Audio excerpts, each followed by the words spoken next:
আসসালামু আলাইকুম, সবাইকে স্বাগতম জানাচ্ছি আমার ইউটিউব চ্যানেলটিতে নতুন একটি ভিডিওর মাধ্যমে। আশা করি সবাই ভালো আছেন, আমিও ভালো আছি।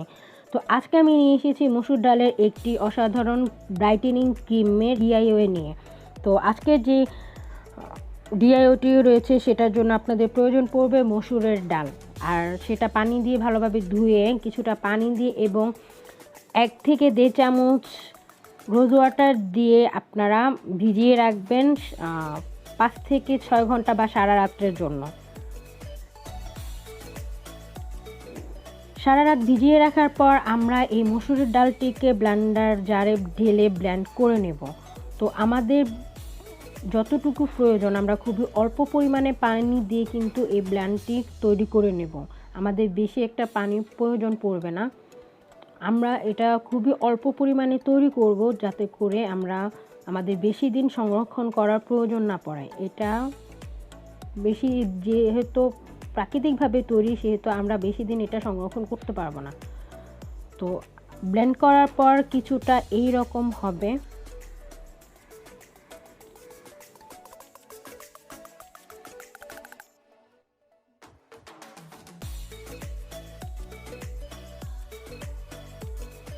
এরপর আমরা একটি ছাঁকনির মাধ্যমে এটাকে ভালোভাবে ছেঁকে নেব, কারণ এটার পানিটাই আমাদের প্রয়োজন হবে।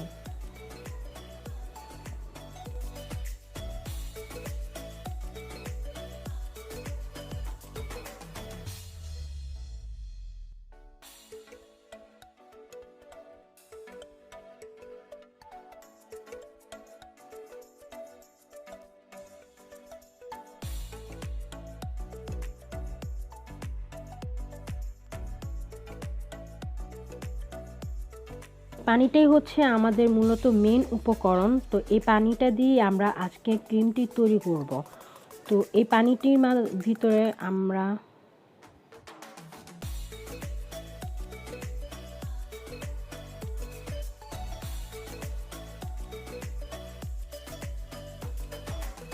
মসুর ডালের এই পানিটির ভিতরে আমরা আরও কিছু উপাদান অ্যাড করব। তার মধ্যে রয়েছে গ্লিসারিন, তার মধ্যে রয়েছে ভিটামিন ই ক্যাপসুল। তো কারো যদি ভিটামিন ই তেল থাকে সেটাও আপনারা ব্যবহার করে নিতে পারবেন। আর আমরা অ্যাড করব এতে অ্যালোভেরা জেল। তো আমরা সবাই জানি অ্যালোভেরা জেল ত্বকের জন্য খুবই উপকারী। তো সর্বপ্রথমেই আমরা অ্যাড করব গ্লিসারিন। আমরা প্রায় 1 চামচের মতো এই মিশ্রণটিতে অ্যাড করব গ্লিসারিন। তো আমি প্রথমে বলে নিচ্ছি, এই মিশ্রণটিতে আমাদের 3 থেকে 4 চামচের মতো মসুরের ডালের পানি রয়েছে। এতে আমরা অ্যাড করে নিলাম 1 চামচের মতো গ্লিসারিন।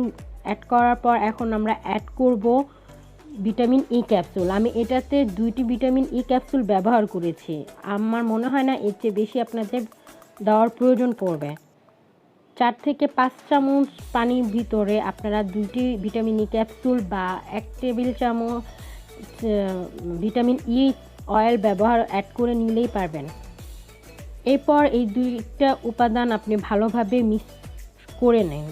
ভালোভাবে মিশিয়ে নিন এবং এই মিশানোটা খুবই ভালোভাবে করে নেবেন। এরপরেই আমরা অ্যাড করব অ্যালোভেরা জেল। তো অ্যালোভেরা জেলটা আমরা ঠিক ততটুকু পরিমাণে অ্যাড করব যতটুকু পরিমাণ অ্যাড করার পর এই মিশ্রণটি ঘন একটি ক্রিম তৈরি হবে। এর জন্য আমি কোনো পর্যাপ্ত পরিমাণ বলে দিচ্ছি না যে কতটুকু পরিমাণে আপনারা অ্যাড করে নেবেন। আপনারা অল্প অল্প করে অ্যালোভেরা জেল নেবেন এবং এতে অ্যাড করে নেবেন। আপনারা চাইলে হাতে এটা একবার লাগিয়ে দেখতে পারেন যে কতটুকু হয়েছে, ঘনত্ব এর হয়েছে। যদি মনে হয় যে না পর্যাপ্ত হয়েছে সেক্ষেত্রে আপনারা অ্যাড না করলেও হবে, কিন্তু আমার মনে হয় এতে আরও অ্যাড করা প্রয়োজন। তার জন্য আমি আরও কিছু অ্যালোভেরা জেল এতে অ্যাড করব এবং ভালোভাবে মিক্স করে নেব যতক্ষণ পর্যন্ত আমার এটা ঘন না হয়ে যায়। ক্রিমটা যখন ঘন হয়ে যাবে তখন আমি অ্যাড করা ছেড়ে দিব। এখন দেখতে পাচ্ছেন আমার ক্রিমটি তৈরি হয়ে গেছে। এখন আমি একটা এয়ারটাইট কন্টেনারে ভালোভাবে ঢেলে এটার মুখটা ভালোভাবে ঢেকে ফ্রিজে 7 থেকে 10 দিন পর্যন্ত এই ক্রিমটি আমি ব্যবহার করতে পারবো। এই ক্রিমটি 7 থেকে 10 দিন ভালো থাকবে। আমি আপনাদের সাজেস্ট করব এর বেশি ব্যবহার না করতে। এই ক্রিমটি আপনারা সকালে একবার এবং রাত্রে শোয়ার আগে একবার ব্যবহার করবেন এবং এই ক্রিমটি আপনারা যদি লাগাতার 1 থেকে 2 মাস ব্যবহার করেন তাহলে আপনাদের চেহারা আগের থেকে ব্রাইট হয়ে যাবে।